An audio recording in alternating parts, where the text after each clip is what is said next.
ایک معصوم ہرن رسیوں میں جکڑا ہوا تھا، آنکھوں میں آنسو اور دل میں صرف اپنے بچوں کی فکر۔ اس نے نبی صلی اللہ تعالیٰ علیہ وسلم سے رحم کی بھیک مانگی۔ پھر آگے کیا ہوا سنتے ہیں یہ پورا واقعہ۔ ایک دن حضرت محمد صلی اللہ علیہ وسلم جنگل کے پاس سے گزر رہے تھے، تبھی انہوں نے دیکھا کہ ایک یہودی نے ایک ہرن کو باندھ رکھا ہے۔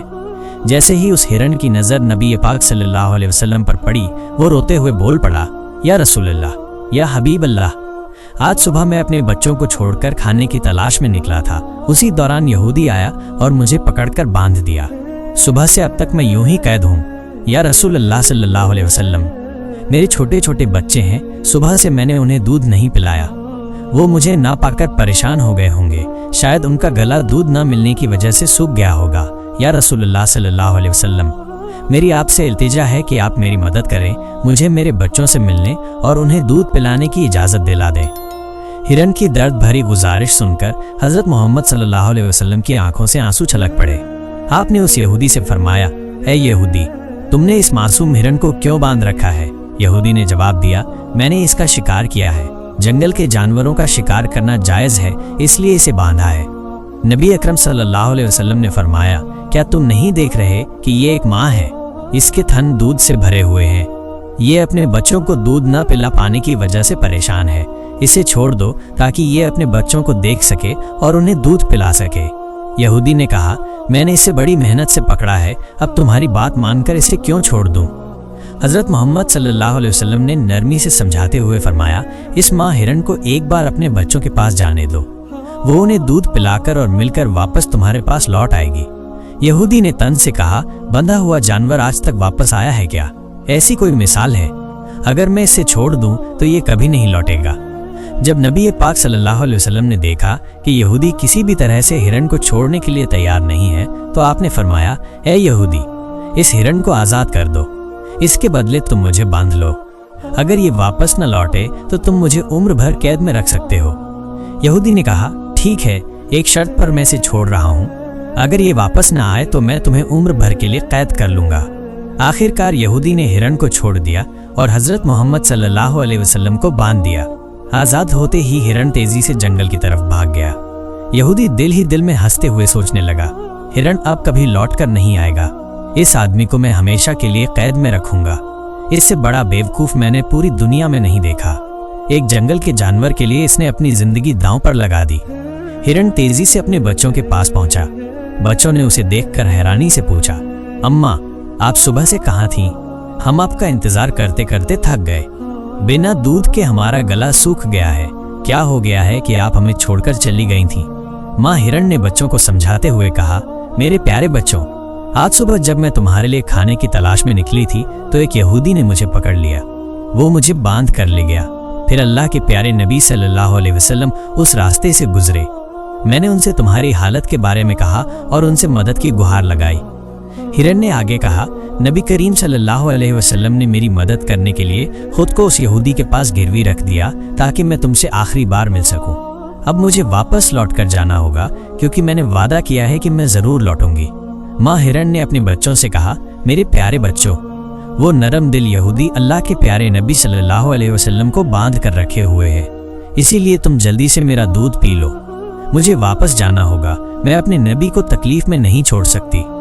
جب ہرن کے بچوں نے یہ سنا کہ ان کی ماں نبی کریم صلی اللہ علیہ وسلم کو یہودی کے پاس گروی رکھ کر صرف ان سے ملنے اور دودھ پلانے آئی ہے تو وہ روتے ہوئے بولے، اماں، آپ کیسے سوچ سکتی ہیں کہ ہم اس نبی کے رہتے ہوئے آپ کا دودھ پئیں گے جنہیں یہودی نے قید کر رکھا ہے؟ نہیں، ہم آپ کا دودھ نہیں پی سکتے، آپ چلیے، ہم بھی آپ کے ساتھ چلیں گے، ہم اللہ کے نبی کی تکلیف سہن نہیں کر سکتے۔ اس کے بعد ماں ہرن اپنے بچوں کے ساتھ نبی کریم صلی اللہ علیہ وسلم کے پاس لوٹنے کے لیے چل پڑی۔ دوسری طرف جب ہرن کے لوٹنے میں تھوڑی دیر ہوئی تو وہ یہودی طنز کرتے ہوئے نبی کریم صلی اللہ علیہ وسلم سے کہنے لگا، تم سے زیادہ بے وقوف انسان میں نے اس دنیا میں کبھی نہیں دیکھا، ایک جنگل کے ہرن کے لیے تم نے خود کو میرے پاس گروی رکھ دیا، کیا تم واقعی سوچتے ہو کہ وہ ہرن واپس آئے گا؟ قیامت تک وہ ہرن لوٹ کر نہیں آئے گا اور قیامت تک تم میری قید میں رہو گے۔ یہ سن کر نبی کریم صلی اللہ علیہ وسلم نے بڑی نرمی سے کہا، اے یہودی، تھوڑا صبر کرو، وہ ہرن ضرور لوٹ کر آئے گا، اللہ کی مرضی سے وہ تمہارے پاس واپس آ جائے گا۔